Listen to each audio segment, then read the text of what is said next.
Ashe makes her way into the top 3 for ADC, Cassiopeia slots in for top lane, and Amumu locks down a spot for support as we provide you guys with 3 of the best solo carries for every single role in 25.19. And let's be honest, picking the best champions is fun, but is that really enough on its own? I don't know about you, but locking in Jax just because he's OP doesn't really help if you're lacking knowledge on how to clear your jungle. However, you can begin flying through your clears at optimal speeds by using our extensive catalog of clear courses that are going to teach you everything you need to know, which will have you speedrunning any game below Diamond in no time. And that's just for jungle. Your mid lane solo carry Morgana pick actually becomes unstoppable when you know all the essentials of mid, like how to win lane, when to roam, how to properly play the later game, and much more, as our top 10 challenger player Strompist has worked tirelessly on this course to have you climbing in no time. Our solo carry list gets you the right champions, SkillCapped gets you the right skills, and we're so confident it works. If you don't climb 5 divisions while actively using the platform, you literally don't pay a single cent. So why hold yourself back this season and finally get the rank you deserve? And with that being said, let's get into it. There are so many strong yet underrated top lane picks going around right now, and one of them is Cassiopeia. Cassio got some really nice buffs in 25.18 that saw her mana pool increase and her E damage shoot up. Both of these buffs are incredible for top lane Cassiopeia because with more mana and more DPS, the early game kill threat becomes even more ridiculous. The thing you'll want to focus on the most with Cassio during the laning phase is using your Q when the enemy goes for last hits. Hitting cast Q consistently isn't easy, but if you throw it out while the enemy is hitting a minion, it's way more guaranteed to hit since the enemy is forced into a fixed position while last hitting minions. Letting the enemy shove into you is actually quite beneficial as well when playing cast top, because if you have the entire lane to chase an enemy down, then you're going to win out almost every single time. We can see this in action in one of Strompist's full game commentaries where he was playing cast top earlier in the season, so let's have a listen in.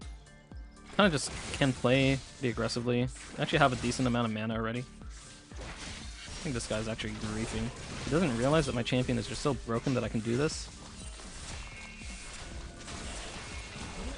Yeah, and he has no TP either, so yeah, Cassiopeia, if you want to play a champion that can solo carry as a top laner and win every lane, this is your champion. So the Cho'Gath just completely disrespected the kill power of Cass, and this is the benefits to playing a lesser known pick like Cass top, because players just won't realize how insane your level 2 all-in threat is. Matchup wise for Cassiopeia, even though her W does a good job at shutting down mobility, it is on a 24-second cooldown, so you can't really rely on it during the laning phase in particular to hard counter mobility. With this in mind, banning out a champ who can dash around a ton and easily dodge out on your Q like Aurelia is a good idea. The core build you'll be running consists of Rod of Ages Rush into Archangel's 2nd and Rylai's 3rd. Conqueror is the best keystone for most games, however Phase Rush can be strong if you're up against a champ who has slows like Olaf. Another ranged top lane champ who's absolutely dominating the meta is Quinn. Quinn has been good for a while, but became OP tier worthy after the recent Profane Hydra buffs, as it's the item she likes to rush. If you want an easier lane bully champion that you can just pick up and find success with a lot quicker, then Quinn would be our recommendation over Cassio. It will take you a few more games to get the hang of Cass, so if you don't want to spend a lot of time, then Quinn is the more noob-friendly pick. All you gotta focus on when playing Quinn top is your E cooldown. If E is up, you should never lose a trade, and if it's down, then you have to play a little more reserve. It's really important that you are aggressive at level 1 with Quinn to get the most out of her. No top lane champ can beat you in a quick trade at level 1, where you use E and proc electrocute. If you do that and then back away and don't let them return trade, then it sets you up really well to dominate the lane. When lane is over, you should be locked in on pushing out side waves quickly with your Profane Hydra, and then as you're pushing the wave, your attention should be on the minimap to plan out a potential flank. If your team has the numbers advantage and you can flank the enemies from behind, it's an easy way to generate advantages in the mid game. Malphite is always a good ban choice when picking Quinn, as his armor stacking and attack speed slow do a good job at countering Quinn. For Quinn's build, it's Profane Hydra Rush into the Collector 2nd and Edge of Night 3rd, while Electrocute slots in for the Keystone rune. And then for our 3rd solo carry top laner of the patch, the best melee fighter in the game is Warwick. Riot tried to nerf top lane Warwick a few patches ago, but the changes didn't actually do anything to remove him from being a powerful solo queue champ. Warwick is one of the most rewarding top lane champs to play because when you first pick him up, he's not all that mechanically difficult, so you should see a baseline level of success. However, the more games you put in, the more you get out due to the champ being so lethal if you know your limits. Since Warwick becomes stronger the lower he drops on health, you want to make the lane as volatile as possible. Trying to fight the enemy right at level 1 is something you can look to do in a lot of matchups, as your lethal tempo stacked up in an extended fight will allow you to outmatch the majority of top laners. This is where spamming a lot of Warwick and getting used to his matchups is really key to unlocking his full potential, because if you know you can straight up beat your your opponent at level 1, then it sets you up so well to solo carry the game. A good ban for Warwick in 25.19 is going to be Jax, as Jax is getting buffed, and with his dodge mechanic from E, it makes skirmishing with Warwick a lot more difficult. The build you should be taking consists of a Blade of the Ruin King Rush into Stridebreaker second, and situationally tanky from then on out, while Lethal Tempo is the Keystone Rune. A jungler who you're going to want to have in your champion pool for this patch if you're plat or below is Jax. So Jax has been a great low elo jungler for a while now, but is getting buffed for 25.19 with his R resist being increased. Jax is getting 20 armor and 15 magic resist at level 6 when he uses R, so the skirmish power of Jax becomes so much better. We even have a brand new jungle clear guide out for Jax on our website that will show you how to clear your entire jungle in 3 minutes and 21 seconds. So if you aren't already achieving that clear speed, you probably are doing something wrong and should definitely check out the clear guide. Even if you don't blind pick Jax, using him as a counter to certain meta picks can be extremely valuable. Jax thrives into champs who are more auto attack reliant like Master Yi, Graves, Shinzao, Vi, and Viego. It's just spellcasting AP junglers who are going to give you some more issues, as your E is less valuable in those matchups, and with Lilia buff for this patch, she's a good ban to consider. Your build on Jax jungle is going to revolve around a Trinity Force Rush into Sundered Sky second, and then Lethal Tempo is your Keystone Rune. The king of the jungle for yet another patch is going to be Volibear. So Volibear is the most reliable jungler for solo queue right now, regardless of what rank you're in. Jax is definitely a bit stronger for low elo, but Volley is finding success in all brackets of play. The AP ratio nerf that Volibear received last patch literally dropped his win rate by only 0.3%, so there's no reason to stop playing him because of that nerf. Volibear is incredibly reliant on hitting his item spikes to be effective, as Cosmic Drive into Flicker Blades is what you'll be playing for in all games. The skirmish strength of Volibear becomes godlike when these items are completed because his abilities drop to having such short cooldowns. One jungle matchup you may want to consider banning for this patch is Jax. Jax does a really good job at limiting Volley's skirmish potential due to his E-dodge mechanic, and with Jax buff for this patch and likely seeing more play, he's a good ban. And then to round out the solo carry list for jungle, this patch is going to be Briar. Something we really like about Briar right now is the fact that she has incredibly versatile build paths. You can go full out Bruiser, you can opt for Kraken Slayer, and you can even run Lethality, so you can adapt to each game really well. If the enemy team is majority Bruiser or tank, then going for Blade of the Ruin King into Black Cleaver will suit you well. If the enemy team is more squishy, then a Kraken Slayer into Titanic Hydra core can work well. Profane Hydra is even an option as well if you just want a max damage assassin-like build to run into squishies. The only matchup in meta that Briar is losing to right now is Volibear, so he's a good ban to consider. With Silas being played at a really high rate, that is one matchup Briar is absolutely feasting in, winning over 55% of the time. Your rune page with Briar should consist of Press the Attack with Triumph, Alacrity, and Coup de Grace, while Sudden Impact and Treasure Hunter are for secondaries. So one of the most free elo champions in the entire game right now is Morgana mid lane. W was buffed twice, and it's turned her into the best mid lane champ for solo queue. Morgana's skill floor is extremely low, so you can pick her up and see results relatively quickly. Once you have 3 points in W, you can begin shoving waves extremely fast due to a single W being able to take out the entire health bar of ranged minions. The only bigger downside to Morg is that her pre-6 skirmish strength isn't the best. Landing her Q is never guaranteed, and if you miss it in a fight, then you're dealing next to no damage at all. It's level 6 where you want to be trying to pressure more and actively look to take fights, as leading with your R and then following with Q after your CC from R lands will guarantee a ton of damage. Since Morgana can just spam her W out on the wave from afar, there aren't too many champs who can hard punish her in lane, which makes her a very solid blind pick. Zed is one matchup who you may want to consider banning because he can poke you down from range and your spell shield is completely useless in the matchup. The build for Morgana is going to revolve around a Blackfire Torch Rush into Leandry's second and Zanya's third, and then Comet is the optimal Keystone Rune. There's a lot of really strong yet underrated mid lane mages for 25.19, as our second solo carry of the patch is Vel'Koz. Vel'Koz got some really nice buffs in 25.18 and has shot up to holding the second highest win rate for any mage in solo queue. Even though Vel'Koz does have quite a high skill ceiling due to the different angles in which you can hit your Q from, his skill floor isn't all that high. Even if you don't know how to land Vel'Koz's Q from all the wacky angles, you can still find some really good success with him. The amount of damage that Vel can deal if he's ahead of the curve is almost not even fair, as it can feel like you're playing a ranged assassin at times. A full combo with Vel'Koz is going to completely annihilate any squishy champion when you have 2 items, so playing around the Fog of War and poking away at enemies as they try to contest for vision is really key to succeeding on Vel. Assassins with long range catch power are who you're going to struggle the most against when playing Vel, so banning out Fizz or LeBlanc is good value. For the build on Vel'Koz, a Blackfire or Luden's Rush into Horizon Focus second will be the standard core. Blackfire is great if the enemy team is more tanky, and Luden's is optimal into a squishier comp. And then for the rune page, you should be taking Comet for the Keystone Rune with Precision for secondaries. And then to round out our top 3 for mid lane in 25.19 is going to be a staple for a while now, being Diana. So Diana is even buffed for this patch, and even though the changes help her out more significantly for jungle, more monster damage isn't useless on mid because you'll be helping your jungler take objectives throughout the game. So if you're trying to rush down grubs, that additional damage will help you out. Diana is just a really consistent mid lane assassin because you can pick her into most things and not have to worry about getting hard countered. Against meta mids like Zed, Katarina, Yone, and LeBlanc, Diana has a very positive win rate, so she plays well into a lot of other assassin and fighter mids. Kassadin and Galio are the two matchups where it's going to be a little harder to succeed with, so either is a good ban. Kassadin's mobility makes it so that landing your R is way more difficult, and then Galio just nullifies Diana's dive threat because of his point-and-click CC. For your build on Diana, Storm Surge into Shadow Flame is the cookie cutter setup, but if you're against a tankier comp, running Rocket Belt so that you can survive longer in extended fights is a good alternative. And then for the rune page, Electrocute is the keystone, but you should swap around your secondaries depending on the matchup, as Resolve works best into melees and Sorcery is more optimal against Mage. The upper echelon for ADC has finally started to shift for 25.19 as Sivir drops out of the top 3, and taking her place is Ashe. Ashe is back in a top tier spot due to her buff from last patch, and you should highly consider adding her to your champion pool. Ashe has a pretty low skill floor, so it won't take you many games at all to get the hang of her, so there's no reason not to play her right now. What's really nice about Ashe is that you have a lot more agency over how games play out due to her catch power from R. You decide when you want a fight to start, and you don't have to rely on your support to engage, which is really nice. Oftentimes what we'll see inexperienced Ashe players do is constantly throw their R across the map, looking for long-range picks in other lanes. Although this is okay to do sometimes, you really want to consider the state of the game before using your R for another lane. If you're performing well in lane and are ahead of the curve, don't use your R to try and help your mid or top lane. Always use R to continue snowballing your own lane, as you can't rely on your teammates to carry you if you get them ahead. If you're really far behind though, and don't think there's any chance you can even fight in the 2v2 bot lane, that's when trying to fish for a cross-map R can be the optimal decision. Both Kraken Slayer and Yuntal are performing at near identical rates in solo queue, so which should you prioritize? A lot of the time it's going to depend on how much gold you base with. If you get a first base off and have 1300 gold for a BF sword, then going towards Yuntal is a good idea. If you have to base with less than 1300 gold though, opting for Kraken is the better play, as it has the smoother recipe. Phantom Dancer is always going to be your second item on Ashe, and remember, PD was just buffed a few patches ago as well, so Ashe has had a lot of positive changes go her way as of recent. There isn't really a specific ADC you have to worry about banning right now, so getting rid of whichever dive champ you find most annoying is never a bad idea when playing Ashe, and Jarvan or Zed are the two most played in meta. And then for the rune page on Ashe, you should be taking Lethal Tempo with Presence of Mind, Alacrity, and Cutdown, while Biscuits and Approach Velocity are for secondaries. Still quite underrated right now, but in a really good spot for ADC is Vayne. We've been pretty high on Vayne for these past few patches because she's an absolute monster on her 3-item spike. You turn into a pseudo tank on 3 items with Vayne because Hexblade is what you should be slotting in third, and the item offers up so much added kiting power and durability. If you're playing Vayne and are paired up with an enchanter and have your Hexblade completed, then dying in a fight is actually hard to do unless you're up against a full-on enemy dive squad. Ashe can be a great blind pick for this patch that you can pair up with any support, but if you notice your support wants to play something like Melio, Soraka, Lulu, Nami, or Karma, who are all great enchanters in meta, then locking in Vayne is super high value. Over the past patch, Vayne has literally had over a 54% win rate with Melio, Nami, and Soraka, which are stat lines you don't see very often. Ashe is definitely the ban that you'll want to prioritize when picking Vayne right now, as the early game is Vayne's weak point, and Ashe is one of the best laning ADCs. Buff for 25.19 and a top 3 ADC without question is Jinx. So Jinx has already been a completely viable solo queue ADC as of recent, but Riot is buffing her this patch because they want to see her pro play priority go up with Worlds approaching. Jinx was already an S tier ADC prior to these buffs though, so adding more range to her Q and more damage on her E is going to make her OP again. More early game power so that Jinx can reach her godly mid game spike even easier is such a nice buff. Your build on Jinx should consist of a Yuntal Rush into Infinity Edge second and Hurricane third, while Lethal Tempo is the most optimal keystone rune. A little tip that you should look to implement on your Jinx is to not just use your R to kill, but use it to generate tempo advantages. A good example of this is if you're coming off a reset and walking back to lane and the enemy ADC is still shoving the wave, if you see the enemy walk into a warded brush and channel their recall, throw your R out to stop their channel. Even if R doesn't kill, it prevents the enemy from getting a good recall timer, and they will either be forced to sit in lane while you have an item lead, or they will be forced to base and lose an entire minion wave. Jinx R is on an 85-second cooldown at rank 1, so it's not a super long cooldown either, which makes using it like this even more worth it. For your ban when picking Jinx, any meta dive champ is always good for Jinx to ban out, so Zed or Jarvan are two good options right now. Very quietly, one of the best melee engaged supports that you can play for 25.19 is Amumu. So Amumu got some incredible buffs to his Q last patch, as the cooldown dropped by 2 seconds and mana cost went down as well. 2 seconds off Q is actually so big for mid-game skirmishing because when Amumu's Q is down, he's kind of just a meat shield who doesn't offer up a whole lot, so having more uptime on Q gives him a more consistent skirmish. What's so great about Amumu is that his level 6 gank assist and ability to score kills is unmatched by most other melee supports. With Otacon introduced this season, so many games are won or or lost around those 5v5 Otacon fights, which makes Amumu even more valuable. In a choke point around Otacon, there are a few supports who will offer up more teamfight potential than Amumu, so he feels really good to play when it all comes down to that one big team fight. The best build to run on your Amumu support consists of a Locket Rush into Redemption second, and then Solstice Slay is the item upgrade. For the Keystone Rune, you will want to take Aftershock with the Domination Tree as your secondaries. Melio is a good band to consider when picking Amumu because Melio R does a really good job at nullifying a lot of Amumu's catch power. And then speaking of Melio, he's going to be our second solo carry support of the patch. Melio just continues to dodge nerfs, so he's been one of the longest standing OP support picks of this season. The skill floor of Melio is quite low, so it makes him a really good support to just pick up and spam to great success without needing to put in a lot of time. Melio is one of the more versatile enchanters because he actually likes playing into most melee supports. With Melio's Q providing the knockback and his R offering the cleanse, it makes it extremely difficult for enemy dive champs to access their target. With Jinx buff for this patch, if you want to play a very free elo duo, then just look to spam Melio whenever your ADC wants Jinx. Jinx play rate should shoot up quite high due to her buffs, so you should be able to get this duo in a good portion of your games. Even Melio with Ashe is incredible right now, as that duo had upwards of a 55% win rate throughout the entirety of 25.18. The best build that you will want to be running on Melio consists of a Echoes of Helia or Ardent Sensor Rush with Dreammaker as the item upgrade. Echoes with Moonstone is best into comps that have a lot of burst threat, while Ardent is going to be more optimal into less bursty enemy comps. Blitzcrank is always going to be a good band to consider when picking Melio, as a Blitz hook is something that Melio can't really counter with his kit. And then for the third solo carry support of the patch, we rounded out with Nami. What's really nice about Nami is that you have such a powerful one-item spike to play around. Imperial Mandate is absolutely insane on Nami, as it provides her ADC with additional burst damage and makes your 2v2 all-in power hard to match. It's literally brain dead to proc the Mandate passive too, because all you have to do is point and click your E on your ADC, and they get a massive damage boost. You can even go into Ardent Sensor as your second item, and that 2-item combo will give your ADC a ridiculous amount of added damage. Since Nami wants to be able to get through lane unscathed without dying multiple times so that she can hit her Mandate spike as soon as possible, banning a more volatile support like Pyke or Blitz who can take you out of the game with one hook is a good idea. Abusing short trades is also very key with Nami in lane to get the most out of her kit. You've got the heal with Nami W, so you don't really want a super extended fight where you're just going all in. If you can poke the enemy down with short trades and then heal up any damage you take in return, you'll generate a health advantage, and then you can look for a higher percent all-in opportunity. Alright guys, one last thing, our rank up guarantee is insane. It's like signing up for the gym and getting a refund if you don't get ripped. That's how confident we are in SkillCapped. We obsess over making the best guides with top players, rigorous testing, and top-tier video editing to make your climb easy. If you're ready to level up, visit SkillCapped.com and see the difference. So there you have it, everyone. Those are 3 of the best champions for every single role as we head into 25.19. Thank you all so much for watching, and we'll see you in the next one.